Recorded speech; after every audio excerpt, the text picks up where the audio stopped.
આજે જે ભેટ ગામે કોલસાના કૂવામાં રેડ પાડી એની શું વિગત છે?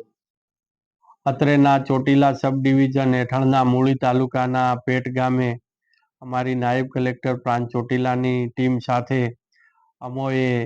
જે ભેટ ગામની અંદર સીમ વિસ્તારની અંદર સરકારી સર્વે નંબર 35 વાળી જમીનની અંદર જે તદ્દન ગેરકાયદેસર કાર્બોસેલ એટલે કે કોલસાનું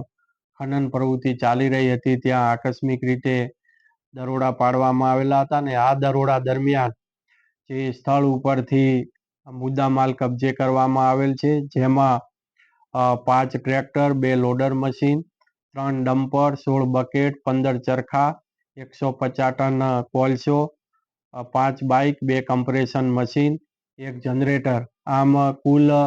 16 કુવાઓ છે ચાલુ હાલતની અંદર ઝડપી પાડવામાં આવેલા છે અને સાથે સાથે 2 કરોડ ને 87 લાખ રૂપિયાનો મુદ્દામાલ છે એ જપ્ત કરી અને હાલ મામલાદાર કચેરી ચોટીલા ખાતે ખસેડવામાં આવેલ છે. આ તદ્દન ગેરકાયદેસર કૂવામાંથી જે કોલસાનું ખોદકામ કરતા હતા તે ઈસમોને પણ આઈડેન્ટિફાઈ કરવામાં આવેલ છે, જેમાં રઘુભાઈ કોળી પટેલ રહે ચૂપની તાલુકો હળવદ, મેરાભાઈ ભલાભાઈ કોળી પટેલ રહે સરસાણા તાલુકો થાનગઢ, રઘાભાઈ કોળી પટેલ રહે રાણીપાટ તાલુકો મૂળી, દિનેશભાઈ કાજિયા રહે ગાજિયાવદર તાલુકો વાંકાનેર,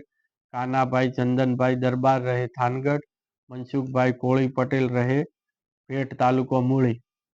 હાલના તબક્કે આ 6 ઈસમોને આઈડેન્ટિફાઈ કરવામાં આવેલા છે.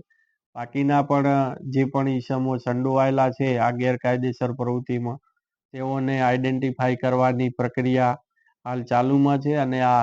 તમામે તમામ ઈસમો સામે જુદા જુદા કાયદાકીય જોગવાઈ અંતર્ગત કાયદેસરની કાર્યવાહી હાથ ધરેલ છે. અને સાથે સાથે આ જે લાઈવ કૂવામાંથી કુલ 16 મજૂરો કે જે જાંબુઆ અને મધ્યપ્રદેશ તેમજ રાજસ્થાનના બિયાવર ખાતેના જે કૂવાની અંદર હતા એ મજૂરોને પણ રેસ્ક્યુ કરી અને સહી સલામત રીતે તેઓને સમજૂત કરીને રવાના કરવામાં આવેલ છે.